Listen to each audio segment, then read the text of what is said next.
तो सर अब मेन मुद्दे आप क्या मानते हैं कि स्टेट के अंदर अब अगर कांग्रेस की सरकार देखिए, रहती है? हम सबसे बड़ा मुद्दा, हम अन्ना हजारे ने भ्रष्टाचार के मुद्दे पे आज बात की है। जी। हम तो पिछले 5 साल से, आप उत्तराखंड के विधानसभा का कार्रवाई उठाकर देख लें, जी। हमने हर विधानसभा सत्र में प्रदेश में भ्रष्टाचार को उजागर करने का काम किया, उसके खिलाफ लड़ाई लड़ने का काम किया है। जी।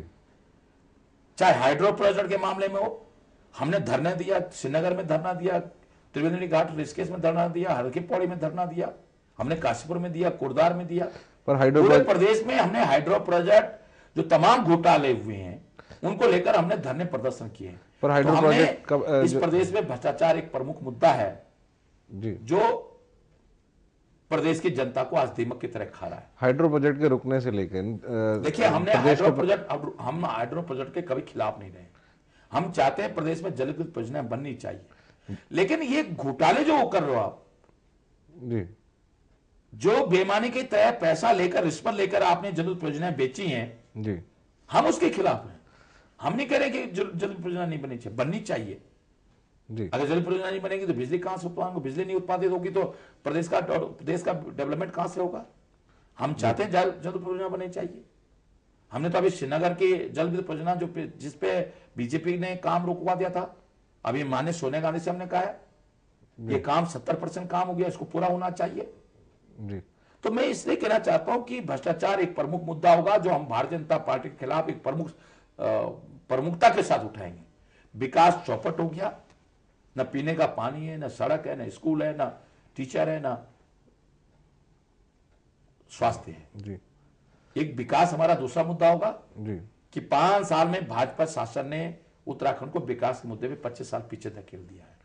तीसरा मुद्दा उत्तराखंड का रोजगार का होगा जी। कि रोजगार की दिशा में भाजपा सरकार ने कोई काम पिछले 5 साल में नहीं किया है। तो कांग्रेस किस प्रकार का और काम करना चौथा, चाहती है? जंगल राज, जी। महिलाओं की चेनें छीनी गई, हत्याएं हुई हैं, डकैतियां पड़ी हैं, लूट हुई हैं, फिरौती हुई है पिछले 5 साल में। तो ये एक प्रमुख मुद्दा जो कानून व्यवस्था का है, रुद्रपुर दंगा भाजपा शासनकाल में हुआ है, ये भी एक प्रमुख मुद्दा हमारा होगा।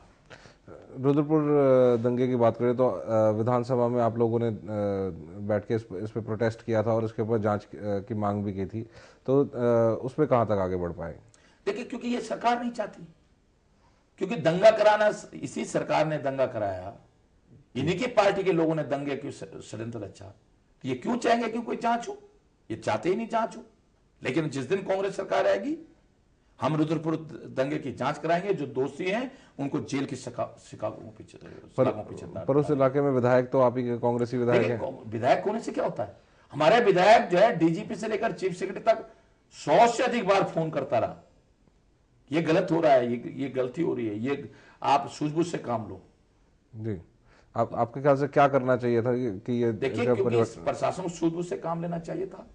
भारतीय जनता पार्टी के जो नेता जुलूस की अगुवाई कर रहे थे, अपनी देखरेख में दुकानों को लुटवा रहे थे, जलवा रहे थे, उनको तत्काल गिरफ्तार किया जाना चाहिए था।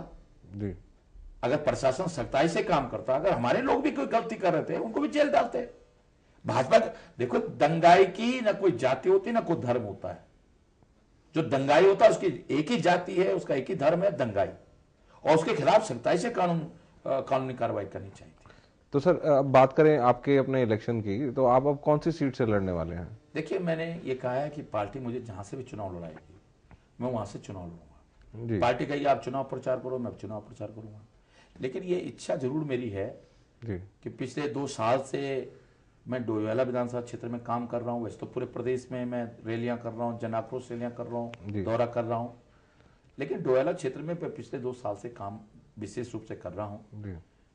और मेरी ये इच्छा है कि अगर मैं पार्टी मुझे चुनाव लड़ाती है तो मैं पार्टी से कहूंगा कि मैं डोईवाला से चुनाव लड़ना चाहता हूँ।